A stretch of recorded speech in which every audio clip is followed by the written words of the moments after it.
और सभी को आप लोग फलन वाली प्रश्नावली हल कर रहे हैं और उन प्रश्नावली हल करते वक्त मैंने आपको पहले प्रांत और परिसर बता दिया, क्योंकि प्रांत और परिसर ही मेन इंपॉर्टेंट चीज़ है जो आपके लिए 4 या 6 नंबर के प्रश्न पूछे जा सकते हैं जिससे।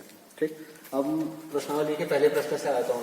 पहले प्रश्न में केवल ये चेक करना था कि ये जो फलन निम्नलिखित संबंधों में कौन से फलन है। तो आपको फलन की परिभाषा याद होनी चाहिए, तभी आप बता पाओगे कि संबंध फलन है या नहीं है। तो आप देखोगे जब फलन की परिभाषा लिखी थी उसमें आपको पहले बोला हुआ है कि पहले क्या होना चाहिए, संबंध होना चाहिए। ठीक, तो वह कुछ संबंध फलन बना सकते हैं। क्या कौन कौन से संबंध फलन बना सकते हैं इसको मैंने यहाँ चेक करना है और फिर कारण भी बताना है क्यों। तो परिभाषा अगर आपको याद होगी या समझ में आई होगी तो आप इजीली इनको बता पाओगे। तो मैं इसका चित्रण करके समझा दे रहा हूँ आपको।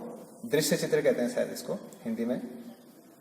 तो देखिए ये क्या कह रहा है, 2 का प्रतिबिंब किसमें बनाने के लिए कह रहा है, या 2 का संबंध। अभी इसका नाम संबंध है, अभी फलन नहीं है, तो इसलिए प्रतिचित्रण नहीं कह रहा। 2 का संबंध किसके साथ है, 1 के साथ। तो 2 का संबंध 1 के साथ। फिर 5 का संबंध, वो भी किसके साथ है, 1 के साथ। फिर 8 का संबंध, वो भी किसके साथ है, 1 के साथ। 11 का संबंध, वो भी किसके साथ है, 1 के साथ। 14 का संबंध, वो भी किसके साथ, 1 के साथ ही। 17 का संबंध 1 के साथ। 17 का संबंध 1 के साथ, 17 लिख दिया। उसका संबंध भी किसके साथ है, इसी 1 के साथ। तो ये जितने भी अवयव लिखे हैं इस जगह, इधर क्या कहलाता है, प्रांत कहलाता है, और इधर वाला क्या कहलाता है, सहप्रांत कहलाता है। लेकिन समुच्चय दिए नहीं है यहाँ पर, खाली ये समझिए ये अलग अलग अवयव है, इनके प्रतिबिंब बनने चाहिए थे। तो क्या होता था, फलन की परिभाषा में के लिए वही संबंध फलन बनाते थे कि संबंध में यहाँ का कोई भी अवयव छूटना नहीं चाहिए। क्या कोई छूटा है, कोई नहीं छूटा। दूसरी चीज, एक अवयव का एक और केवल एक ही प्रतिबिंब बनना चाहिए। इस बात को ध्यान रखना है। क्या कहा मैंने, एक अवयव का एक और केवल एक ही प्रतिबिंब बनना चाहिए। तो 2 का 1 बना, तो सबका अपना अपना एक एक प्रतिबिंब बना हुआ है।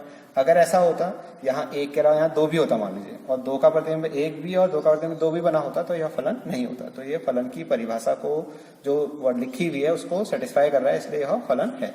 तो पहला वाला फलन है, तो फर्स्ट वाले में टिक लग गया। सेकंड वाले को समझिए। सेकंड वाले में फिर वैसी दृश्य चित्र से बताते हैं आपको।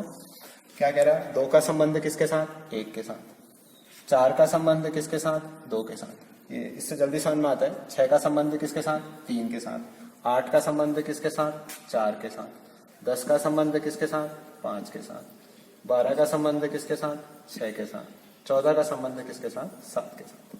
इसमें भी देखिए, क्या कोई अवयव छूटा, कोई अवयव नहीं छूटा है, सबके अपने अपने प्रतिबिंब बने। क्या किसी अवयव के एक से ज्यादा प्रतिबिंब बने, नहीं, प्रत्येक अवयव का अपना एक ही प्रतिबिंब है, इसलिए यह भी फलन है। तो ये दूसरा वाला रिजल्ट भी फलन है। अब हम तीसरे को समझते हैं। तीसरे का फिर दृश्य चित्र देखिए। क्या कह रहा है, 1 का संबंध किसके साथ है, 3 के साथ। फिर इसी 1 का संबंध किसके साथ है, 5 के साथ। वो कह रहा है ऐसा इसलिए लिखा है। फिर 2 का संबंध भी किसके साथ है, 5 के साथ।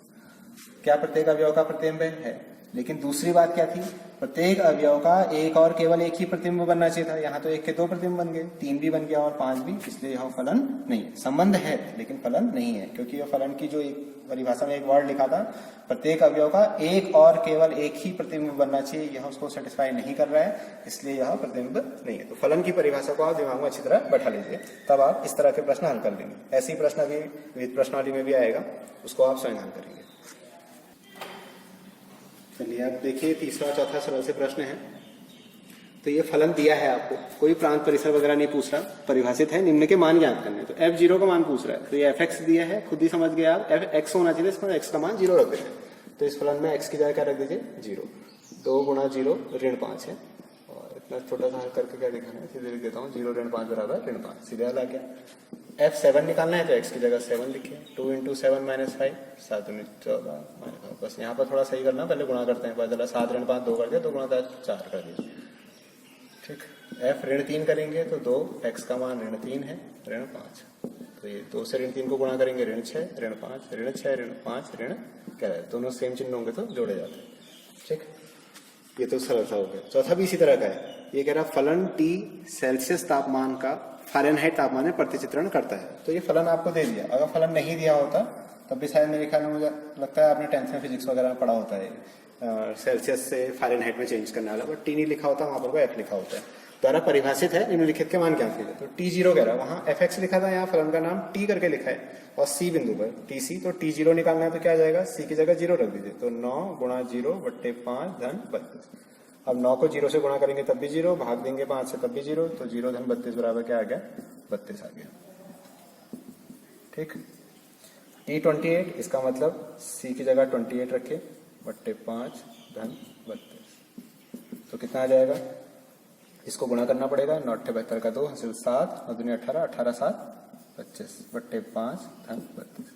5 का भागा इसमें देंगे, 5 बचा 25, 0 5 को 20 10 32, जोड़ेंगे तो ये आ जाएगा कितना? 82.4। और ये सारे रिजल्ट फ़ारेनहाइट में है। T ऑफ -10 पूछा है, -10 पूछा है तो इसका मतलब C की जगह -10 रख दीजिए। 9 इंटू -10 बट्टे 5 धन 32। 9 गुणा ऋण 10, या काट लीजिए इसको, 5 को इससे काटेंगे तो 2 बार कट जाएगा, 5 दूनी 10, और ये इससे गुणा होगा तो ऋण 18 हो गया धन 32। ऋण 18 और 32 को घटाएंगे तो क्योंकि अलग अलग चिन्ह है, घटेंगे, बड़ी संख्या का चिन्ह आएगा तो धन 14 आ जाएगा। ठीक। अब इसमें क्या कह रहा है? C का मान ज्ञात कीजिए। जब TC का मान 212 है, अभी तक C के मान, इस सब जगह पर C के मान लिखे हुए थे, इस समय कह रहा है TC का मान 212 है, तो ये जो समीकरण दी हुई है या फलन दिया हुआ है, इसमें TC की जगह 212 लिख लीजिए।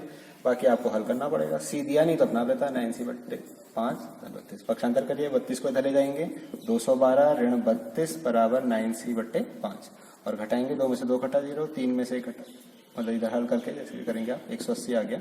9C बट्टे 5, यहाँ हल कर देता हूँ इसको। 9C बट्टे 5 बराबर कितना आ गया हमारा? 180। तो C बराबर क्या जाएगा? 5 इसके साथ गुणा में चले जाएगा, और 9 वहाँ गुणा में, तो यहाँ भाग में 9 से कट जाएगा, 9 दूनी 18 करके, और 20 पंचे 100, तो C का मान क्या आ गया? 100 आ गया। ये डिग्री सेल्सियस में है, और यहाँ जितने भी उत्तर हैं सारे किसमें? फ़ारेनहाइट में। ठीक। तो ये पहला, तीसरा और चौथा क्वेश्चन आपके इजी थे। ये एक एक नंबर के लिए इंपॉर्टेंट है, सोच लीजिए। और मेन आप इस फलन वाले चैप्टर में किसको फोकस करेंगे? प्रांत और परिसर निकलने वाले प्रश्नों में। ठीक है, थैंक यू। देखिए, जिस तरह का प्रश्न अभी हल करवाया, विविध प्रश्नावली में आपका उसी तरह से एक दिया है, ये f(x) करके लिखा है, g(x) लिखा है। तो आपसे पूछ रहा है कि ये फलन है, f वाला फलन है और g वाला फलन नहीं है, ये समझाना है। ठीक। अब देखिए किस तरह से हम इसको समझते हैं। आपका होगा f(x) बराबर x², और इस तरह से ऐसा लिखा है तो फलन ही होता होगा। लेकिन फलन के जो मेन बिंदु था वो क्या था कि जो आपके पास x के मान होते हैं, प्रांत के भिन्न भिन्न अवयव जो आपके अलग लेते हो, तो कोई भी अवयव प्रतिबिंब बनने से नहीं छूटना चाहिए एक बार, और मतलब हर अवयव का प्रतिबिंब बनना चाहिए। और दूसरी बात क्या कि एक ही अवयव के एक से ज्यादा प्रतिबिंब नहीं बनने चाहिए। तो आप देखिए जो ये फलन परिभाषित कर रखा है f वाले में, दोनों में उभयनिष्ठ बिंदु कौन है?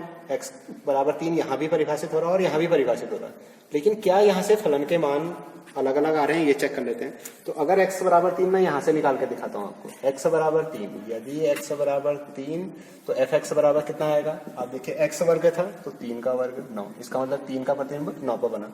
आपने कहा नहीं 3 तो यहाँ भी परिभाषित हो रहा है, यहाँ से करते हैं। x बराबर 3 तो fx का मान क्या आता? 3 गुणा x करके लिखा है, तब भी कितना आता? 9 आता। तो इसका मतलब 3 का प्रतिबिंब दोनों ही स्थितियों में कहाँ बन रहा है? 9 पर ही बन रहा है। अगर ऐसा होता है यहाँ से 9 आ रहा होता और यहाँ मान लीजिए 2x लिखा होता, क्या लिखा होता? 2x, तो आपका यहाँ क्या बन जाता? 6 बन जाता। इसका मतलब 3 के 2 प्रतिबिंब बन जाते ना, 9 पर और 6 पर।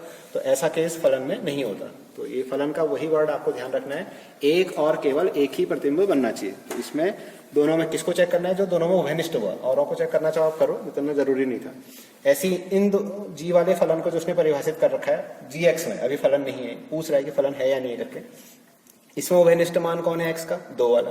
तो यदि x बराबर 2 लेता हूं मैं और पहली वाली कंडीशन से चेक कराता हूं तो x वर्ग, तो fx बराबर कितना बन गया? 2 का वर्ग 4। इसका मतलब 2 का प्रतिबिंब किसका बना? 4 पर।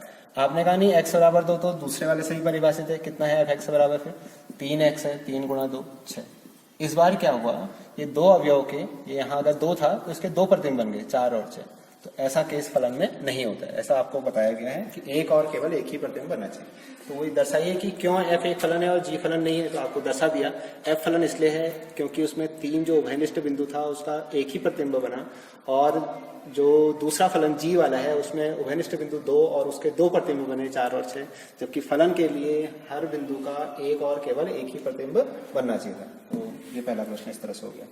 दूसरे प्रश्न में देखिए fx बराबर x²। जब हमने एक्सरसाइज में प्रश्न हल किए थे तो वहां सीधे f0 f2 इस तरह से निकाले थे, उसी तरह से। लेकिन यहाँ ये कैलकुलेट करना है f1.1। तो आप क्या कह सकते हो? f1.1 चाहिए, तो आपका रिजल्ट 1.1 का वर्ग। आप चाहो तो 1.1 का वर्ग निकाल लो। ठीक, 1.21 होता है, फिलहाल नहीं निकाला मैंने। f1 की वैल्यू निकालूंगा तो क्या बन जाएगी? 1 वर्ग। ठीक, तो आप डायरेक्ट भी कर सकते हो और वहाँ वैल्यू रखवा दीजिए। तो क्या बन जाएगा 1.1 का वर्ग माइनस 1 का वर्ग अपॉन 1.1 माइनस 1। आपकी इच्छा, आप डायरेक्ट हल कर सकते हो। तो तुम्हें क्या लग जाएगा, देखो ए स्क्वायर माइनस बी स्क्वायर क्या बन जाएगा, एक बार ए प्लस बी और एक बार ए माइनस बी, और दूसरा जो नीचे 1.1 माइनस 1। अब मैं हल कर रही हूँ क्यों, ये रिजल्ट तो सीधे कट गया इसके साथ, और ये इजीली क्या आ गया 2.1। और आप कहते नहीं सर हल कर लेते हैं हम लोग, तो इसी का हल कैसे बन जाता है, 1.1 का वर्ग 11 का वर्ग याद ही होगा आपको 121 होता है, 0.2 के बाद लगेगा माइनस 1 का वर्ग 1 हो गया, नीचे 0.1 हो गया। हल करके इसको हल करके 0.21 बट्टे 0.1 दशमलव हटा के भाग करोगे तो ये भी कितना आएगा 2.1। तो आप जानिए कैलकुलेशन कैसे आसान पड़ा है। उम्मीद है कि ये वाला कैलकुलेशन ज्यादा आसान लगता है जिसने ए स्क्वायर में बी स्क्वायर वाला सूत्र लगाया है। तो ये कुछ सरल से प्रश्न थे जो विविध प्रश्नावली और प्रश्नावली में आपको दिए थे, जिनमें आपको केवल फलनों के मान प्राप्त करने थे दिए हुए बिंदु पर, और दूसरी चीज क्या चेक करनी थी कि जो संबंध दिया है वो फलन है या नहीं है। फलन को चेक करने के लिए आपको फलन की परिभाषा बिल्कुल दिमाग में अच्छी तरह बैठा लीजिए, उसमें कौन सा वर्ड एक और केवल एक ही प्रतिबिंब बनना चाहिए, ये अगर आपके दिमाग में बैठ गई तो आप इजीली चेक कर पाओगे कि उपयुक्त संबंध फलन है या नहीं है, एक बात। और दूसरी चीज फलनों के मान निकालना तो आप देख ही रहो, आसान है। ठीक, थैंक यू।